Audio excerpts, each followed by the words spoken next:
Thanks for kicking us off, Robin. We'll just start with reiterating who we are. I'm Laura Qualey. I'm a regional transportation planner at the Greater Portland Council of Governments, and I work on electrification of our transportation system as well as public transportation, working with the now 6 agencies in our region. And I'm Gagne. I'm the Sustainability Program Coordinator at GPCOG, and I do a lot of transportation electrification and more broadly transportation decarbonization work around the region and the state, which is exciting. Right.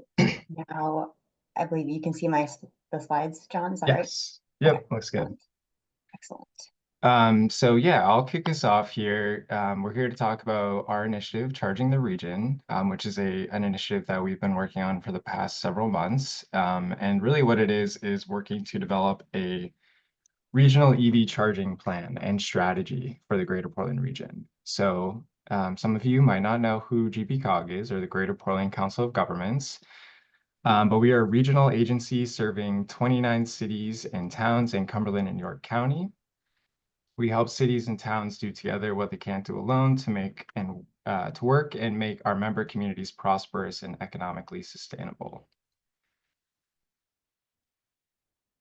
So Charging the Region is a regional EV charging plan, which is a really exciting project that we've been working on for the past maybe 8 to 10 months, collecting a lot of input, getting out into the community, talking to residents, community members, a lot of partners, and really guided by some core principles. So we want to make it easier to drive an electric vehicle in our region.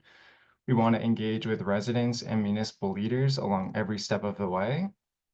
We want to identify barriers to EV adoption and strategically work to address and alleviate some of those barriers. And we want to use transportation data to identify effective and efficient locations for new EV charging stations, looking at a regional approach.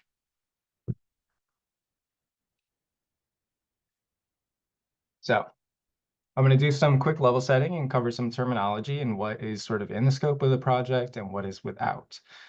So when we're talking about electric vehicles in the terms of this regional EV charging initiative, we are specifically talking about plug-in electric vehicles. So a plug-in electric vehicle is anything that is a battery electric vehicle or an all-electric vehicle. And then we're also looking at plug-in hybrid electric vehicles. So anything that has the capability to access a public charging station, a private charging station, anything that can physically be plugged in. What is not being considered an electric vehicle in this scope is a hybrid electric vehicle. So anything that does not have a port or a plug-in. When we're talking about charging, we're talking about a few different terms here. So a station location represents a physical place with one or more EV charging ports. An EV charging port provides power to charge only one vehicle at a time, even though it may have multiple connectors. And then a connector is what's plugged into a vehicle to physically charge it. So if you're thinking of a Tesla connector versus a non-Tesla connector, that's the easiest way to think of it. And then when we're talking about the various levels of charging, there's 3 levels of charging as well. So there's level 1 charging, also known as trickle charging. That's a charging that can be plugged into a standard 120 volt outlet. Provides maybe 5 miles of range per hour, so really meant for just sort of topping off or if you're not driving very far. Great for home charging for most folks. Then there's level 2 charging, which is a standard. You'll see that a lot of times in public charging stations. You might have a level 2 charger at home, but it can add about 25-ish miles per hour. And that's with a 240 volt outlet. So same thing as your washer at home. And then we have a DC fast charger or a level 3 charger, which is those high power charging stations that you typically see along major routes and interstates, travel corridors, at rest stops. They charge your car, can do anything from 100 to 200 miles in 30 minutes, depending on the site specific power levels. So when we're talking about regional EV charging plan, a lot of our initiatives are rooted in both state, regional, and local goals. So at the state level, we're really looking at the state's climate action plan, which was updated at the end of 2024. which released a new EV adoption target. So the EV adoption target for the state is now 150,000 EVs on the road by 2030, which is a core guiding principle for what we're doing in our region here. And then the national labs, to help back that up, has done a projection for every state across the country under current market conditions that estimated about 164,000 EVs might be in the state by 2030. So the state climate goal is just under that, and we're hoping can be very achievable. And so we're trying to understand what our region's part will be in achieving that statewide goal. At the regional level, our GPCOG strategic plan calls directly for partnering with public and private sectors to expand EV usage and charging infrastructure by 2030 to help support the EV adoption goal for our region. In our region's long-range transportation plan, Connect 2045, it does specifically call for reducing transportation emissions by 70% by 2040. This long-range transportation plan is currently undergoing an update, so that number might look a little bit different in a year's time. Looking at the sort of mix of charging ports needed. So at the national level, it was estimated that 1.2 million charging ports would be needed to support a countrywide adoption of 500,000 EVs. If we're looking at the state of Maine, it was estimated to hit that or support that 164,000 EVs by 2030. We're looking at 2.3 thousand charging ports. And then for our region specifically, we're looking at around 860 charging ports to do our portion of the state climate target. We've been looking and tracking the data for quite some time now, which is really great. The Maine Department of Environmental Protection has been tracking registered EV adoption and registrations throughout the state since 2015. And so you can see there, in 2015 in our region, we were maybe around 500 EVs, and now in 2024, we are just over 7,000. And about 1/3 of those EVs are both in Portland and South Portland, which is kind of cool to see. We're also tracking charging ports. So, back in 2016 there, we saw just over 50 charging ports, not that many, probably hard to find a publicly accessible charging station. Now in 2024, it's just under 350, which is really exciting to see. There's been a significant growth in public charging stations. There's about 148 level 2 charging stations or charging ports and 16 fast charging ports in Portland, about 32 level 2 in South Portland, and 2 fast charging ports. All this data is being collected from the Alternative Fuels Data Center, which is populated by the U.S. Department of Energy. Thanks, John. So I'm going to talk through a bit of our public engagement. As Robin mentioned at the very top, this project is a combination of transportation data. So where are the ports and where are the electric vehicles? What level of charging do we need to meet our climate goals? And we want to take that level of information with some community input around what are the challenges that we're seeing in the region, where would people like to see charging? So that we can meet the needs of our region based on our public input. So we had a community survey run from December through February, this past winter, asking people a few key questions. One of them being, what are their primary motivators for driving electric if they already do drive an EV, or what are their major barriers to EV adoption if they are not currently driving an EV? And then seeking their direct input on where they would like to see more charging. We did that by asking at a categorical level, would you like to see more charging at grocery stores or on street parking? And then we also had a crowdsourced map. So here's the current snapshot of that crowdsourced map where we said, okay, if you could be really specific, where would you drop a pin and say, I would really like to see charging here? Maybe it's the village center of the town where you're living in the Lakes region, or it's somewhere on your commute.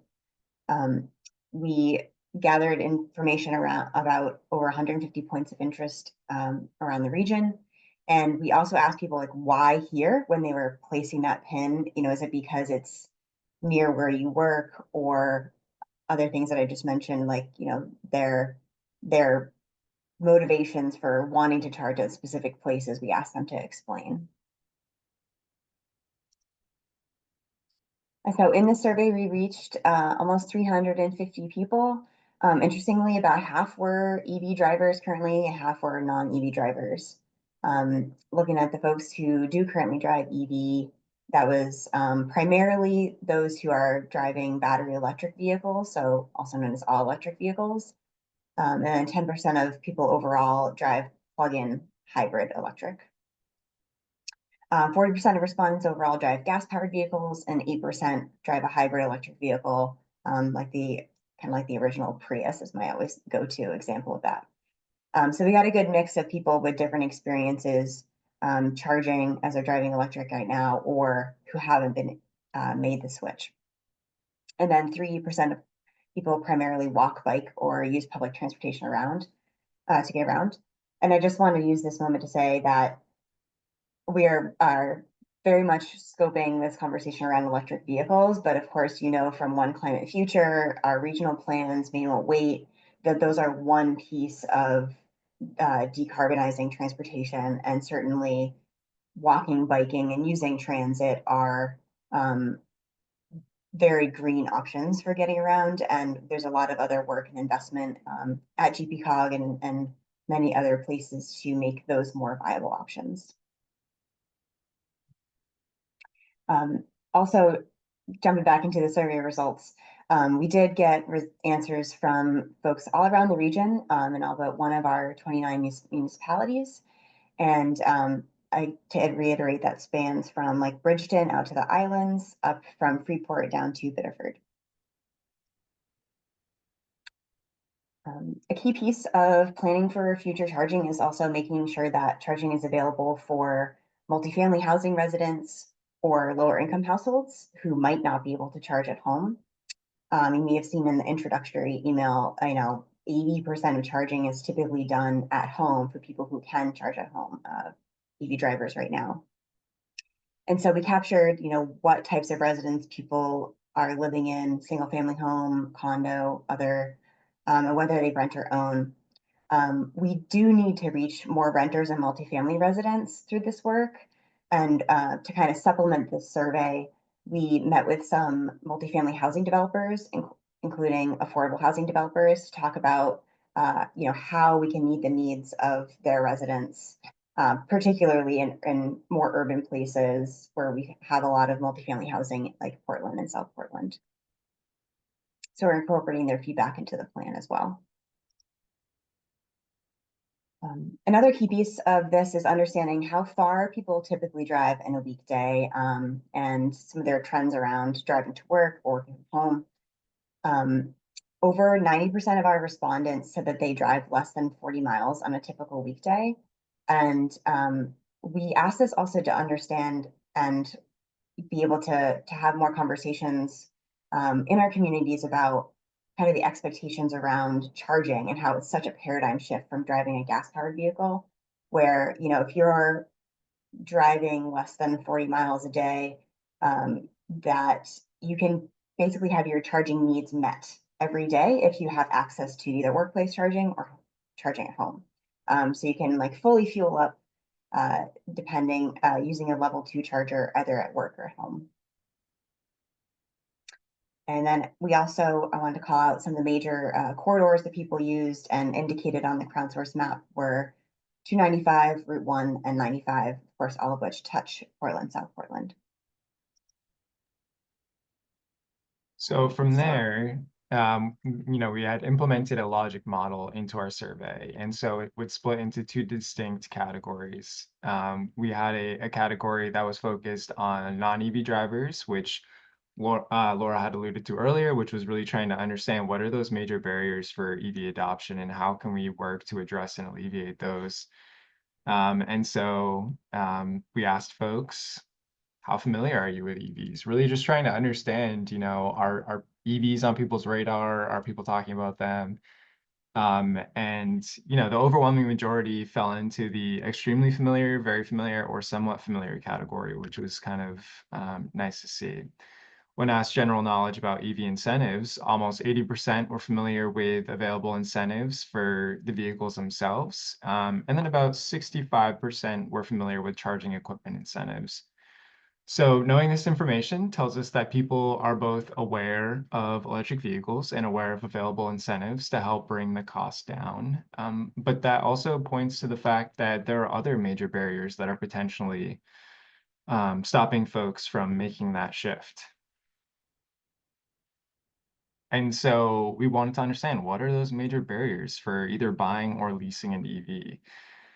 So we got some interesting responses. 46% of these non-EV drivers are open to buying or leasing an EV in the future, which is really good odds. 49% are not quite there yet. And some of the primary concerns that were cited were access to charging stations, vehicle range, upfront cost, safety, and reliability.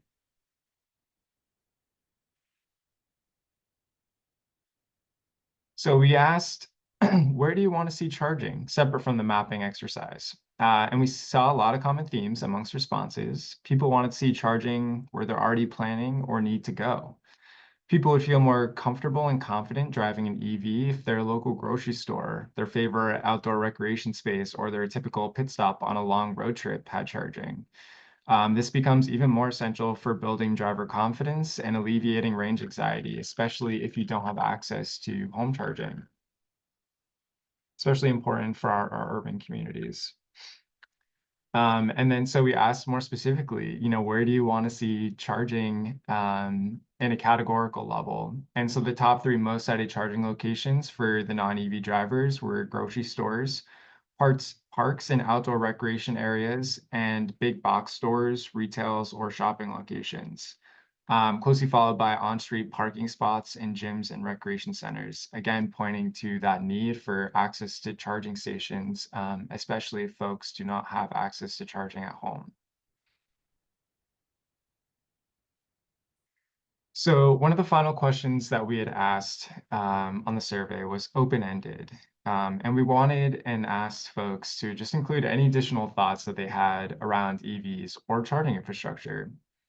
So I won't specifically address or go into too much detail on each individual thought, but happy to address it further in the Q&A after the presentation. But at least wanted to share some of the common themes that we were consistently seeing as responses.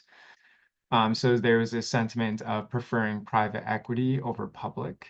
Low-income individuals don't benefit from current incentive programs. The gas tax does not account for EV usage. Um, Other items should take precedence, or there is no need to switch to electric. Electric vehicles are not reliable enough. Grid capacity is not up to par, and batteries are unsustainable and safety hazards.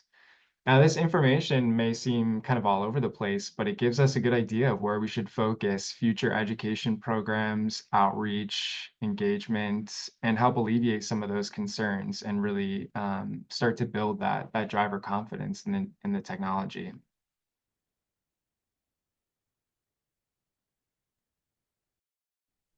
And now to get into the other kind of half of the survey responses from the EV drivers. We were able to ask, since they did switch to electric, what were their top three motivators? And we saw that there were environmental benefits, motivating people to transition to electric vehicles, particularly emissions reductions from the tailpipe, lower fuel and maintenance costs, rebates, tax credits, and other incentives. So good to know that people are aware of those incentives for folks who have not currently decided to drive electric, and also helpful to know that they were a motivator for some people as well. So now with EV drivers who actually are, out there having to charge and navigate this landscape of public charging, private charging options, charging from home, we asked them some of the challenges that they typically face, like what are the top 3 challenges. And they identified charging station availability, inconvenient location of charging stations, and equipment malfunctions, all of which are certainly like relevant to building the charging infrastructure of the future, public charging infrastructure of the future in particular. Um, and going along with that, we asked, how satisfied are you with the current availability of EV charging stations in your area? And about 30% of folks were neutral, but the most typical response is that they were dissatisfied or very dissatisfied. That was close to half of folks were either in that dissatisfied, very dissatisfied category. Given their challenges, it makes a lot of sense. And some of the things that we're trying to tackle. So from the EV driver perspective, where would they like to see charging? Some of our responses were in the categories of, downtowns near restaurant districts. That way they could dine or be out and about in the urban area and charge at the same time. In neighborhoods with many renters or no place to home charge, getting at that real need for multifamily housing residents to have options. And more of a commentary, it seems like, on fast charging at gas stations, particularly on highways, to enable longer journeys more easily. And I want to highlight here, like the funding landscape that has been out there so far is kind of in these 2 categories of funding for alternative fuel corridors. So like along Route 1 interstates, you may have seen the fast charging investments down at the Kennebunk rest stops, for example. And that's typically focused on fast chargers. And then the other side of that is more in your community. Where would you like to see charging? And so there's definitely a need for both investments. At the categorical level, hearing from EV drivers, they also called out grocery stores and box stores at retail locations and parks and outdoor recreation areas. They also suggested on-street parking spots. I think it was about double of what the non-EV drivers said. And I think that goes back to that, we want to park in downtowns near where we dine, and also providing options for multifamily residents. At a high level, kind of to the other side of the coin from what John was saying, we asked for this open-ended feedback from the EV driver perspective and to touch on some of the common themes and from their additional thoughts. They were the need for improved charging availability and requests for higher level chargers, so more fast charging capability. The challenge that different manufacturers are making tech incompatible. There's been a lot of different types of ports and different adapters depending on what sort of vehicle you have. We can get into the details in the Q&A, but that's certainly been a challenge for the early adopters. Finally, equipment malfunctions causing hesitancy for long trips. So, if you can't rely on that, whether there is a, pre-maintenance issue with a charger and you say, there's only so many out there, I'm relying on that for my longer distance trip. Maybe some folks are opting to drive a gas-powered vehicle instead. And then high cost and the want for transparency. So a suggestion that fees should be posted. You should know how expensive it is to charge, just like you would at a gas station when it's very easy to see the price per gallon. And then sometimes, more so with DC fast charging in select cases, it might be more expensive to charge an EV than a gas powered car.